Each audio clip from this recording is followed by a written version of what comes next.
Good morning. I'm packing up the kids to go over to Grandma and Grandpa's house today. Two of the kids are sick, and so is Grandma, so she said she would watch them while we worked today. We've had 2 weeks of no school because the kids have been very sick in this house, and so have we. Not sure if we got the flu or what we got, but it's been a doozy again for the last 2 weeks. Anyway, I wanted to show you what I was packing up to bring them to Grandma and Grandpa's house. So I gave the two young ones this morning. They both woke up with very high fevers, 102 plus, fussy, upset, and this is me giving them medication all throughout the night. Every 3 hours they're still waking up with very high fevers. So I've been doing the every 3 hours, ibuprofen, Tylenol. Luckily, the two of them happen to be on the same schedule this time, which is really helpful.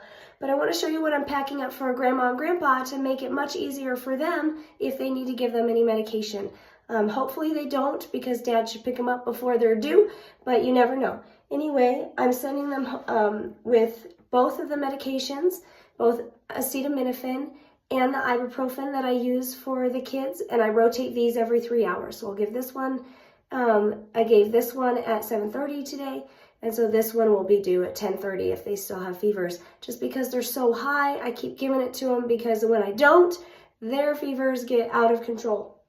So they're still not ready to start tapering yet, but hopefully today we can start tapering. Anyway, I'm sending them with the ibuprofen and the acetaminophen just in case they're there longer than I anticipate and Grandma and Grandpa need to give kids their meds. I'm also sending them with the syringes for the kids so they know exactly what dose to pull up. They can do that easily with these graduated syringes, so they can figure out how much dose. I've labeled them as well. So one is R for the boy, and then G for our little girl. It's based on their names, not their sex, in case you're wondering why it's an R. So R and G, so they know exactly whose syringe belongs to who, so they don't cross-contaminate. I'm also sending them home, or sending them with a little dosing cup so they can pour the medicine in here and then draw up the amount that they need, so they don't have to use the syringe that's already been contaminated and put it in the vial or the package itself. I don't want them to have to keep putting it in the bottle to draw it up, so I'm going to have them pour it in here and then use the syringe to draw it up. So this is going with them too. Most importantly, what's going with them is our pain and fever dosing guide for parents and caregivers.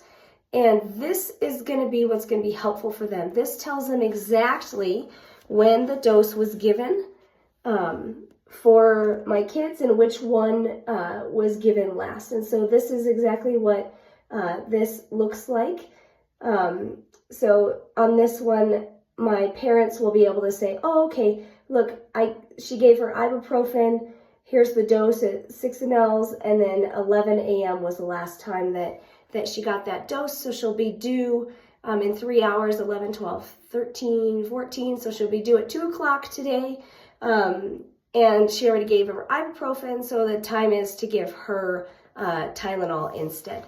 So this book will help my parents know exactly what dose to give and when the last dose was that I gave to my daughter and my son, so they can follow along very easily.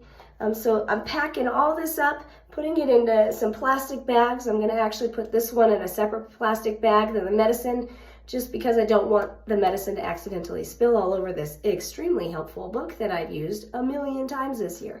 So I'm going to go ahead and do that and pack it up and send them to Grandma and Grandpa's, and hopefully they're happy and they'll just watch movies all morning until Daddy picks them up from his helicopter ride.